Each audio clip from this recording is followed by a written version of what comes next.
Welcome into another episode of the Mavs Pulse podcast. The Mavericks fall to the New York Knicks. We will recap that game for you guys. What does Anthony Davis' future in Dallas look like? Will he be traded? Will he not be traded? Who's out for the season for the Dallas Mavericks? And is Mark Cuban really back involved with this team? We'll discuss to what length here on the Mavs Pulse podcast. I'm joined by my phenomenal host who has been working effortlessly, tirelessly with the Dallas Mavericks to make sure that he is caught up on everything that's happening around the DFW.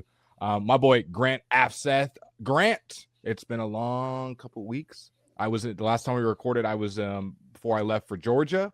We are back. We're back hanging out on the mic. How you feeling, brother? Well, definitely better that they had a competitive loss as the last game to talk about, not the blowout loss in Minnesota. That makes it a lot easier for sure. So excited to be able to have some new developments as well with the organization to be able to talk about too. Of course, yeah, we're starting to see all the tea leaves just start to come out. All the things that people are holding close to chest come out. Sham's been releasing stuff. McMahon's been releasing stuff. Stein's been releasing stuff. And then most importantly of all, my co-host, Grant Afseth, has been releasing stuff. The amount of times that I'm scrolling Twitter and I see at Dallas Hoops Journal for some rumor, leak, just behind the scenes, whatever it may be, you're just on it, man, Grant. I don't think people realize that you are Dallas Hoops Journal. I don't think people realize all the hard work you're doing because you're at every practice, man. You don't miss one. We've even had to push this podcast back because you're doing reports or at practice. You're very, very good at your job, Grant, and I want people to realize that. Here's where we're talking about how great your product is, and you could sponsor the video. I know you want to be a part of it. You're like, oh my God, this channel is my favorite. I watch it every single day. I send it to my grandma. Well, here's a chance for us to display how great your product is. Okay, let's get into things, Grant. It's been an exciting couple of weeks. They've gotten one win against the Portland Trailblazers since they have fired Nico Harrison, but there's been a lot more to talk about, especially the personnel and where players fall in that. So, Grant, I'll ask you, we got the report about a week ago that the Mavericks would be shopping Anthony Davis. I don't think it surprised anyone who read the report. And we started making trade rumors and doing stuff, texting each other things, looking stuff online. What can you get for AD? And that just seems pretty understandable and logical, considering that they had this 2-3 year window. That window obviously isn't really intact anymore with everyone being injured, with the guy who started the window being gone. So moving on from AD did not seem far-fetched. Then we get the Mark Cuban report, who we'll get into him here in a second. We got the Mark Cuban report that they're not going to shop AD. I think I know your answer, just for all the people at home listening. What do you think of the Mark Cuban report and kind of the Anthony Davis situation? Yeah, I think number one thing, you can't really openly be talking about trading a star player while they're a part of your organization. I think, that's just a good way to kind of cool things down. I honestly think everything is a work in progress over the next couple months going to the trade deadline, whether they have solidified plans or not for any of these players, because there's just so much that has to play out where if they just end up piling up losses, then that's going to naturally shift the situation into a certain direction, because you can think things on November 20th, even December 1st. But if things continue to go south and you have older veterans, like a lot of people don't like to be part of losing. And unless they really believe in a vision long term, that's hard to really buy into. And it's hard to buy into a vision when you have interim GMs. You don't have like a solidified like front office structure with an implemented vision. So I think there's just so much fluid elements to the situation overall, but naturally, regardless, I think the trade value of Anthony Davis is something that we're all going to be, monitoring. And then also there's just long-term, there's complications with the Kyrie Irving element of it, because coming off an ACL tear, that's naturally hard for a trade investment to make for another team. So whether, he is in it for the long haul, like really long haul with this team, I think a lot has to play out. That could sound nice right now, and he might really believe that, but I just think there's a lot of things that could change with this organization over the next, long while, like over the next year or so at a bare minimum. So with all that being said, where are you at personally on it? If you were the one in charge of it with Anthony Davis, because I think I can see both sides of it with trading Anthony Davis. I think we're both on the same side of trading him, but when you do it and how you do it, I think is kind of the question at hand. And I think for me, I'm I want Anthony Davis trade value to be at its highest peak. That's what, sell high, buy low. You don't want to sell low and not make any money, not getting a good return off Anthony Davis. You traded Luka for him, so getting an expiring contract and second round picks is not what I would want. And I don't exactly know where his value is. You may be able to speak on that better, where his exact value is, but I would assume it's not as high as it's been before. So I want to see Anthony Davis get back on the basketball court. We know the 7 to 10 day window that was like a week ago, so he should be back in the next week or so, allegedly from the reevaluation. We'll have to see what the reevaluation says, but best case scenario, him get back on the court, him play healthy basketball at an all NBA level for an extended period of time. Is that 2 weeks, 3 weeks, a month, 2 months? I don't know. And hopefully other teams around the league, as we heard in the Shams report, they're monitoring AD's health. So if we see him healthy for a month, dominating basketball, looking like an all-NBA player, defensive player of the year, that's going to, I would assume, boost up his value. Versus if you just trade him right now and say, oh, we just want to get off him. We're desperate. We want anything from him. Get him off our team. We want this. But I also see the flip of it of if you do Blake's idea and you wait to play him, he plays, and then he gets hurt when he comes back. And now you really can't trade him. He tears his Achilles. Something worse happens. Like, now you really cannot trade Anthony Davis. And then you're a second apron team with that contract, and you're a luxury tax team, and you got to move off of other people, and it could get even worse. So where would Grant go about it? Would you play him in hopes that he plays well and can up his value, but the risk of injury, or would you just trade him as soon as possible, even if he's on the sideline? Personally, I would ideally have, in a perfect world, a general manager in the position first.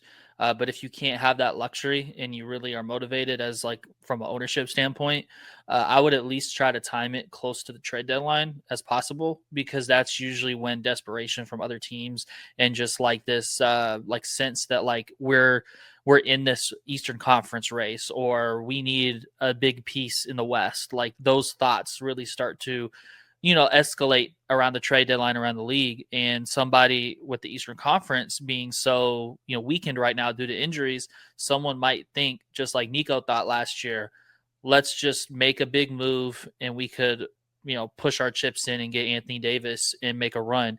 And the bad news, talk about trade value. The bad news is that the GM you fired was the one on probably values Anthony Davis more than anyone on planet Earth. And he's not running another NBA franchise. So that's unfortunately going to not get you back as much as you gave up, of course, with you giving up Luka. So I think just in terms of trade options, in terms of what you want to target, you also then have to think about your direction overall in terms of like Kyrie Irving's future, because it's easy to get guards in a lot of these trades, I feel like, and you don't want to have such an overloaded guard roster.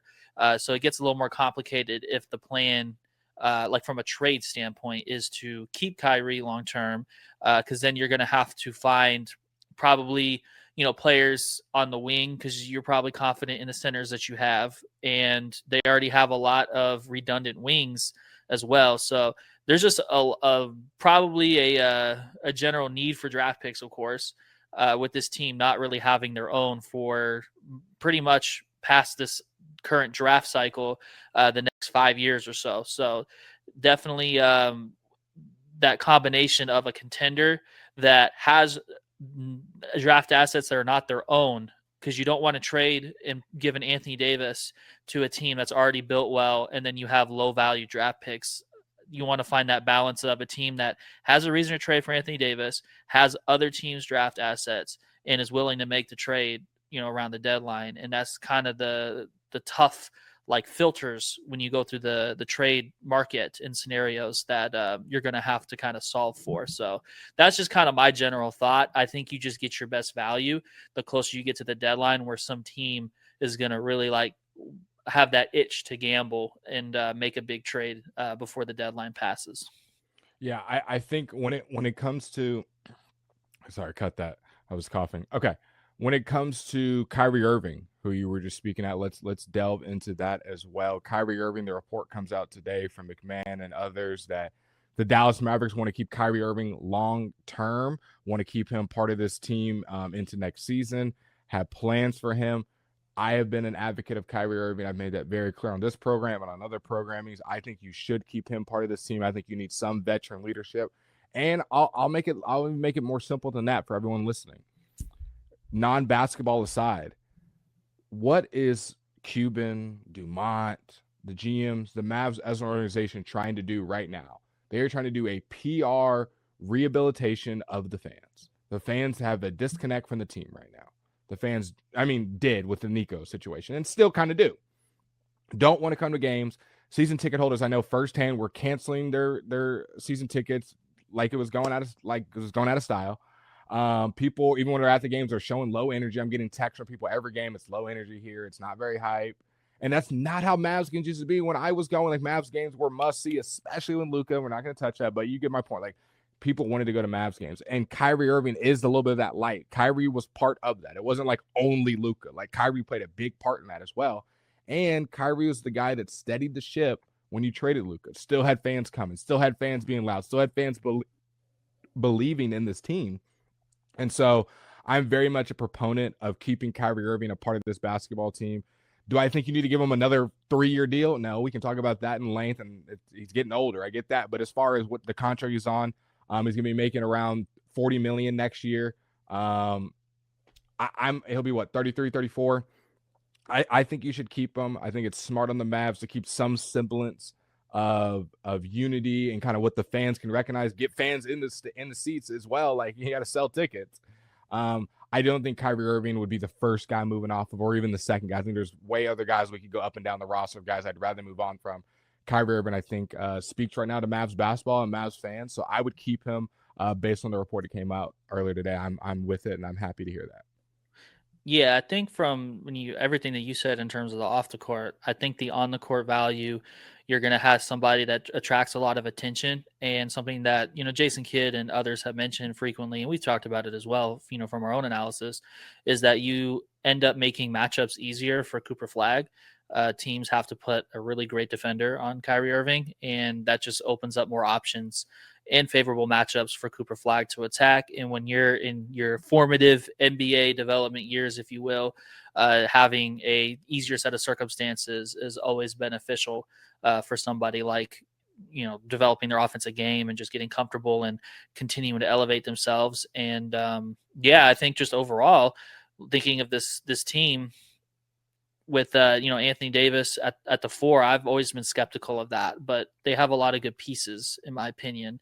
They've struggled to stay healthy, of course, and at least we've been able to see so far is that when they have played with these spread lineups and these more like versatile wing lineups, they at least play effective defense. Like, they're at least getting into the ball, they're rotating, and that's even with their centers not really consistently being healthy or fully like in regular form. Like, Daniel Gafford's managing an ankle injury. He's gutting it like through every game with this ankle injury. Derek Lively hasn't had a consistent prolonged stretch of being in the lineup where he's himself. So I think they're still accomplishing quality stuff defensively in terms of execution. But of course, they haven't had like the most difficult schedule by any means either. So it's not like to put a lot of stock in this early season numbers and say, oh, defensive rating is, in this, high level group. So, we don't need Anthony Davis. By no means is that the analysis. It's just the core like identity of modern basketball, where you have a shot blocker, you have good defensive wings, and then Cooper Flag fits that mold, of course. And then you have the spacing for him to make plays, and he can play more of his natural position. And then Kyrie Irving can alleviate pressure from him. And really, overall, beyond all the basketball stuff, it comes down to, in my opinion, as well, just like what Kyrie wants, because Agreed. like that's really the main variable. Because we talk about all the benefits of having him on the team, both on and off the floor. And that's really just the next step, is like, what does he ideally want? And then also, what does Anthony Davis want just in general? So that's where I think it really starts. And we don't have access with the ability to communicate with Kyrie, with him being sidelined, because, those guys are rehabbing and all that good stuff. So we'll have to learn more about what Kyrie's thinking a little closer to when he's coming back. And by all accounts, he's progressing very, very well. He's been around the team like at shoot-arounds and things of that nature, just in their like half-court shooting, all that stuff. So definitely seems like things are progressing very well for him. I would agree. This is when we're going to talk about you, sponsor number 2. You are phenomenal. I mean, the fact that your product has made me do this I just want to you're the best. Okay, let's delve into an interesting topic. We talked about it on the phone for about 30 minutes yesterday, and I want to bring it to the fans. Mark Cuban back in the fold has Dumont's ears, got him on speed dial now.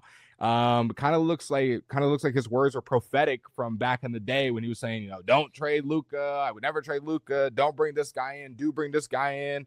And Dumont had heard enough. Nico had heard enough. You're gone. We want to bring in. We're going to listen to Dumont, Nico, and Lindsay. We don't need you, Cuban. Cuban was in the corner. Now that Nico's out, what does Dumont do? Well, maybe Cuban wasn't so crazy. Let me bring him back in the fold.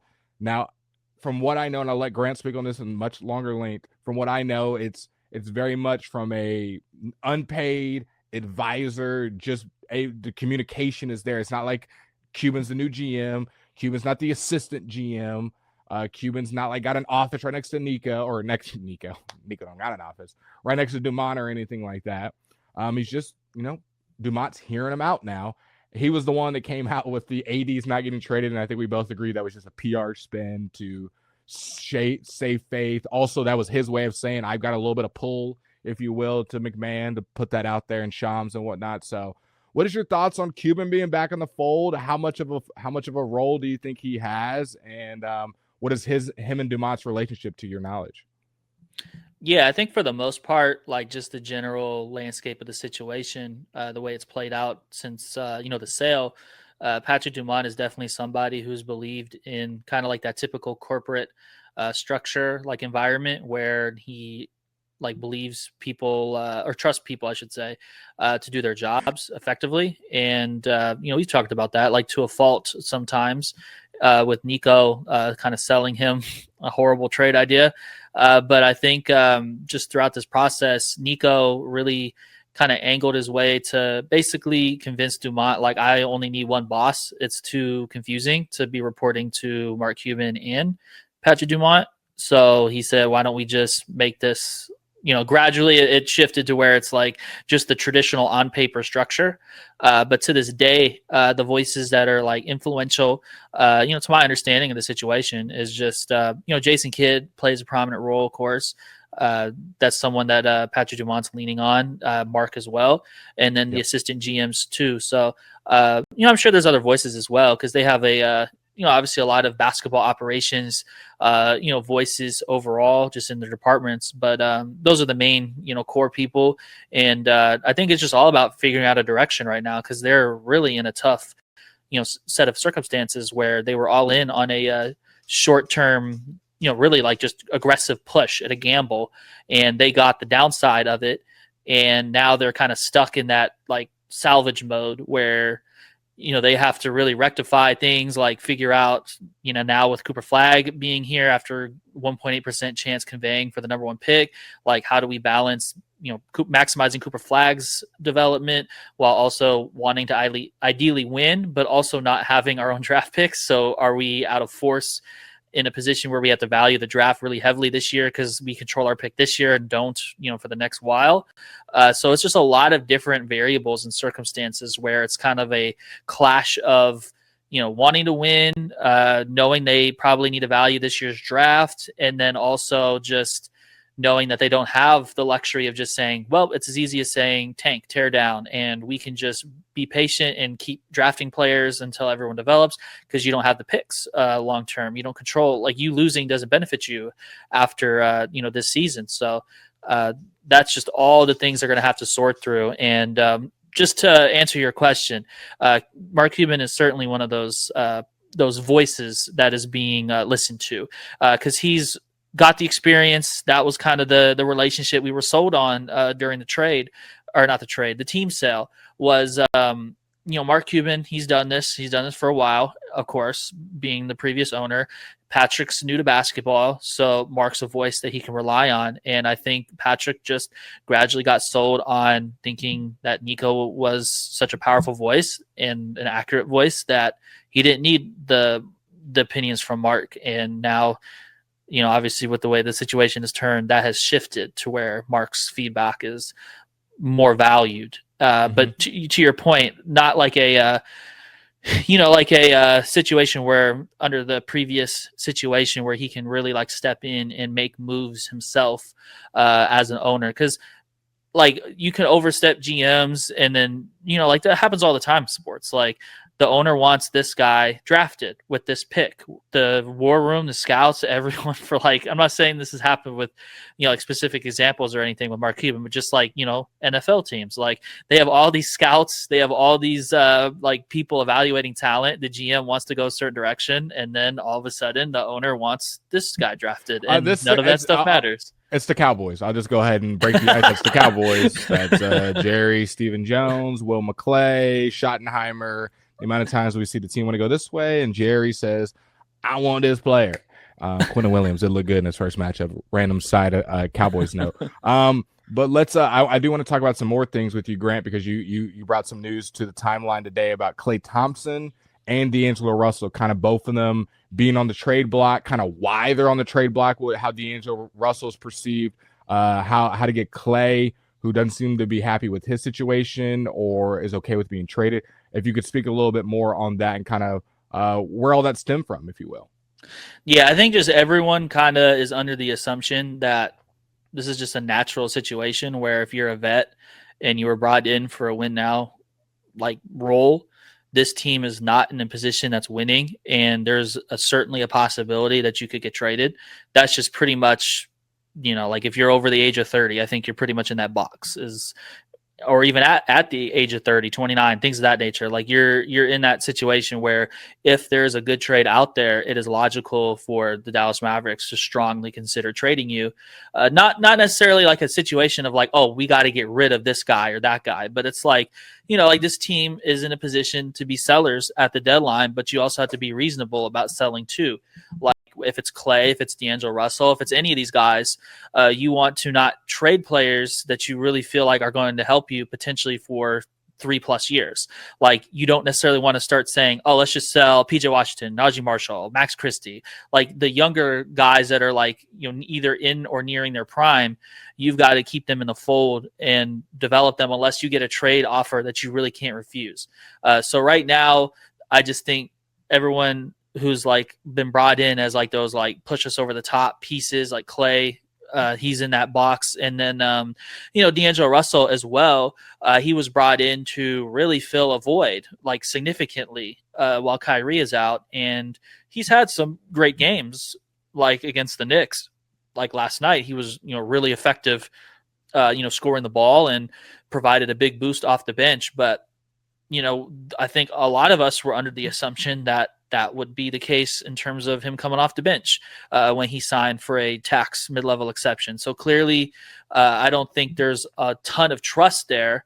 We saw that even in preseason, as we talked about, like they were really bad defensively when they had Klay and D'Lo on the floor together, and then they changed the lineup immediately. Like LaMelo Ball really ripped them apart. Brandon Miller did as well. And I just think you have to find that balance of how can we not be so depleted offensively and still have a defensive identity? And right now, that solution hasn't consistently been really anybody on the roster, especially D'Angelo Russell, like someone who was a former All-Star who they thought would, like the former GM, I should say, not the former GM, thought would be a plug-in piece and, really help tide them over while Kyrie is out. And I just think there's a lot of ups and downs so far. Like I think you could probably say not an exact number, but maybe a quarter of the games have been, really strong, solid performances from D'Lo. And then there's been a lot of, like downs as well. So it's not been a consistent situation right now. And I think that naturally, ends up being a situation where you don't think you have the solution on your roster. And they're already getting closer and closer and closer to Kyrie coming back. And, if he's going to come back, of course, with this, there's just so many variables overall, but basically fully recovered, I should say, from injury. And if you're making executive decisions there and Kyrie plays, then there's not going to be a ton of minutes available for the guard rotation. And you already have Brandon Williams starting over over D'Angelo as it is right now while Kyrie is out. So you're in a situation at that point where does D'Angelo Russell like get minutes cut like really significantly when Kyrie comes back? Is that something that's even viable? Because for his career, he's got an option after this year, but do you want to take an option for a team that you're not like in a really great, consistent, stable role with? Like, I don't think that really would be the case. So you're in a position where you have to figure out your ideal situation. And this has basically always been a situation for him where he's coming in trying to be a great option to fill in for an injured all-star. And that hasn't necessarily happened at a high level. And we're running out of the time for him to have shown that, where he's solidified himself and reset his value. And that puts naturally in a position where if a team's out there, I think you would listen to a trade offer, of course, at the deadline if they think, D'Lo can provide that depth. But, maybe that's a situation where you're going to have to collaborate as well, where, he's going to have to figure his situation with that player option. He's probably going to need to be on a team to end the season that he wants to play for next season as well. So that's just kind of the situation. Or you decline the option and you're stuck in another basically replicable situation to this last offseason where you're stuck having to figure out, can you find money on the market? And that could be better, this upcoming summer for a lot of players. But naturally, if you're coming off the tax MLE and the season wasn't the best for you, that's a tough, player tier to be stuck in and trying to find money, because it's a game of musical chairs. Once the music's out and you don't have a chair, that can be tough for you. So that's just kind of everything's really complicated with the business of basketball is pretty much what it is. You're not always solving for November 20th when it's November 20th. You have to really put yourself in a position, both team and player, that is successful for you for the long term, not just the short term. Well, speaking of putting themselves in position, this is where our final sponsor would go. Your product right here. Boom. We're talking about you. But the Dallas Mavericks were in position to get a win last night against the New York Knicks. They actually were competitive for most of the game. Most games you watch of the Mavs are getting beat by 20, 30 points at some point. It felt like this game was within 10 points pretty much the whole time. The Dallas Mavericks deployed a couple different lineups. We saw Jaden Hardy out there for extended periods of time. We saw PJ Washington have a really, really, really rough game as far as shooting the ball. What he in with 3 or 4 points?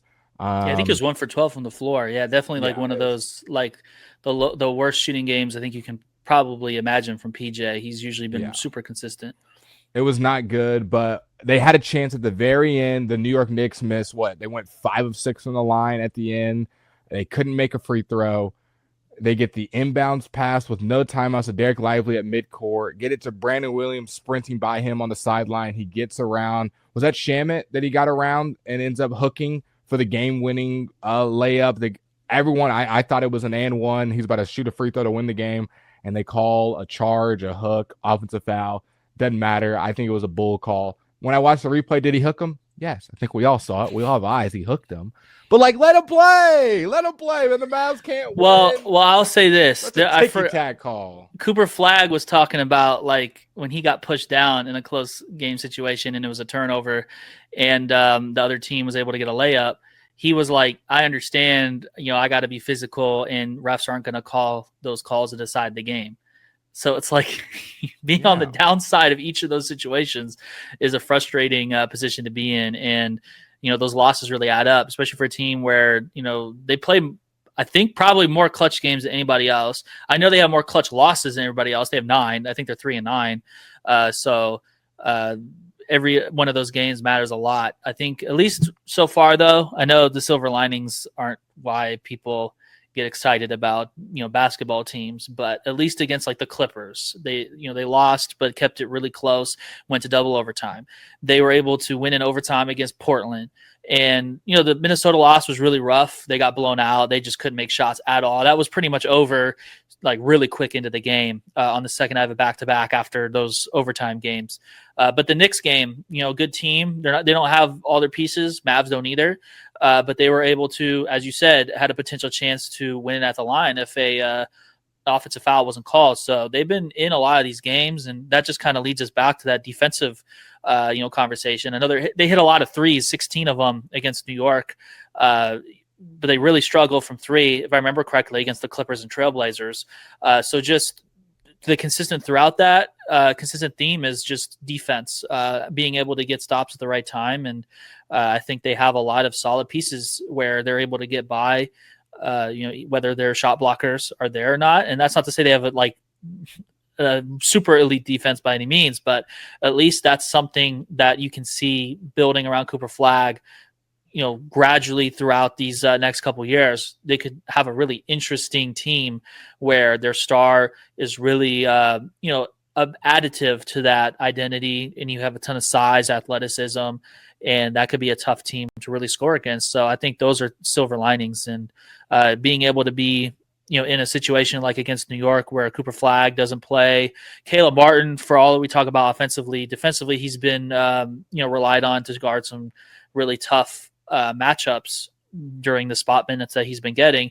Those two weren't available against the Knicks, and they still were able to be in a clutch situation. That's where that 3-point shooting really comes into play. So they're going to have to really figure it out from the perimeter shooting standpoint. Like, they are 29th, I believe, in 3-point percentage. They were last for a while. They kind of fluctuate between 30th and 29th. Like, your defense can only help you so much. If you're shooting the ball so poorly, that's going to keep you out of games, or at least be a real problem in clutch time. At least against New York, you saw it whenever they are hitting threes at a high level. That can really put you in a position to win a game, or at least make it winnable. And even without second to Cooper Flag, 29th, 31.4%. Only team worse is Indiana at 30%, 30.7%. Yeah, like, you just can't win consistently when you're shooting that poorly with today's NBA. Because, like, even as we saw with some of these losses, even like the worst teams, when they get hot, like, that's just such a disadvantage. Like, they're going to throw them up, and if they're hitting 15 of them or around that number, and you're struggling to shoot above 30%, then that's just mathematically a really challenging problem. And early in the year, they're just turning the ball over a ton.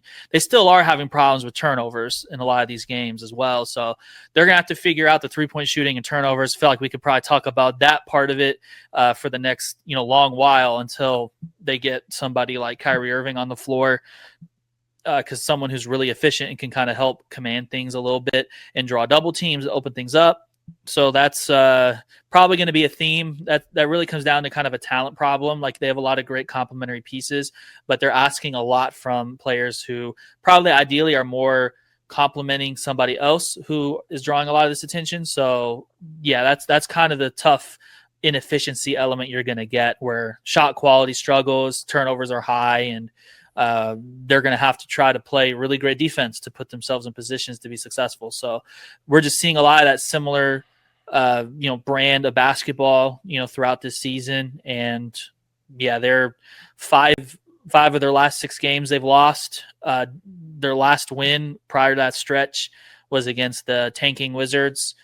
So definitely been a tough, but at least a lot of these games pretty competitive little stretch. So definitely better than some of these other earlier games this season, where like Mexico City, they didn't really feel like they kind of just let second half situations. Like, fourth quarter was brutal. They were brutal late against Houston, against like those better teams. At least they're in a position where late game they look like they're improving. They're just not coming out on top, and being 3-9 in clutch games is really rough. So not where they need to be yet, but at least they're keeping some of these games more competitive later in the games. All right. Let's end it with this. We got season-ending injury from Danté Exum. You kind of called it to me behind the scenes a long time ago. You said this guy's not going to play. We haven't seen him, and now we get the official report from the Dallas Mavericks that he'll be out for the season. I'll let you discuss that. And if there's any other injury news that we need to be watching on, we know Cooper Flag was out last game in the Knicks with an illness. He's also been dealing with a thumb injury. Obviously, all the AD stuff, Lively and Gafford being back, kind of how they're looking, and then what the Mavs schedule looks like coming up. Yeah, so on that second half of back-to-back, which I definitely should have mentioned, they did not have either Gafford or Lively in those games, but with that being a second half of back-to-back, wasn't all that expected because Gafford, he re-aggravated that injury, on the front end of that back-to-back and was limping, and Derek Lively as well. You don't want to push it with him and put him in a bad position health-wise with back-to-backs right now. Got to get him in a rhythm and keep him healthy, of course. So nothing new in that regard with them. Daniel Gafford is still playing through his ankle injury. I think you look at Danté Exum. I'll get into that one first. He's somebody that basically I never saw him do like kind of legitimate workouts yet. Like he was around the team at home games, and you could see him dribble a ball, shoot around a little bit, but I never saw like legitimate progress in return to competition. So I was always skeptical of what was going on in that situation. And just to be perfectly clear, teams are not obligated to disclose off-season surgeries or injuries that occur in the off-season. So that's why, when you're around the team, like you do a lot of recording and just like documentation and, making observations because a lot of this is just, your own eyes and, kind of critical thinking skills, if you will. And he just never really looked like he was coming close to playing. And he, now it makes a lot of sense because he has to have another surgery. They were probably waiting to see how his knee was responding. I actually asked in Washington, D.C., like earlier this month before that Wizards game about him, and Jason Kidd said he'd be reevaluated soon. So I think they were holding out hope that things would improve, and things just never did. And turns out that he needs another surgery. So that's going to be one roster spot where you have dead money for the whole season on a one-year deal. And, they added dead money to acquire him because they had a stretch provision, Olivier Maxence Prosper to create the room for him. And now like it's just really, really rough situation because like having a surgery, they knew that he had the surgery, of course, and if they didn't, that's even bigger problem. But you signed him knowing the injury history and the surgery in a season where you knew you had to be really, really like under control with guard depth and have stable production while Kyrie Irving is out. And that was, they gambled on that. They bet on this, and he won't play a game this season. Like it's just a really rough set of circumstances. The other guys, of course, in terms of injuries, you mentioned it, Cooper Flagg, he's dealing with a right thumb injury. He's been playing through that for a while.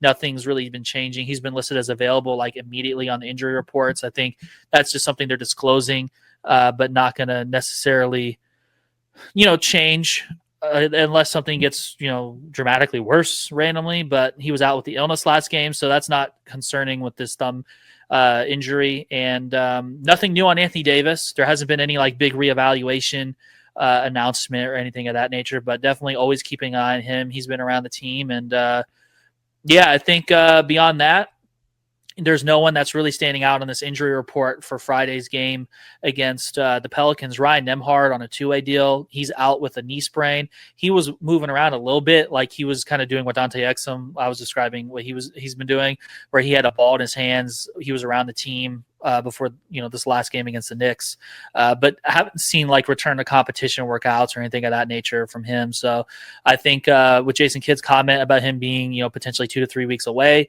I always take that with a grain of salt because that's not like an insult to Jason Kidd by any means, but he only has access to the information that he's being given, and they're like the initial information that's being provided to him is estimates. It's not like a exact timetable where you're like, something's really alarming if this isn't going to be a return during this time frame. So just that rough estimate of 2 to 3 weeks for Ryan Nembhard. But tough situation, Exum out, Ryan Nembhard out, and Kyrie Irving still out. Lots of guard injuries has been the theme, and definitely looking forward to any clarity we can get on Anthony Davis and Kyrie Irving's situations as we continue to get closer to December. And of course, a matchup next week against, knock on wood, Luka Doncic and the Lakers, because, injuries happen so much in the NBA that the stars tend to be out. So hopefully we can at least have as many stars on both sides of that matchup as possible for next week. Yeah, the Mavs play the Pelicans on Friday night. Then they play the Grizzlies on Saturday. Both of those are home games. Then they travel to Miami on Monday. So And Tyler you'll Hero see. is likely going to play on that game on Monday. Very, like, not an exact like announcement of a return, but very, very strong possibility that he returns next week, and that could be on Monday against the Mavs. Well, that would be just the Mavs' luck for him to return. You'll see me and Grant probably after this Grizzlies game. You'll see us film a pod recapping the Grizzlies and Pelicans game. And if any developments happen with the Mavericks front office, you know where to find us here on the Mavs Pulse podcast. Thank you to all of you guys that have been supporting, sharing. You guys are the best. You're the only reason that this channel exists because you guys listening and watching and talking to us in the comments. We read all the comments. We enjoy it. So y'all have a blessed one. For me and Grant, toodles.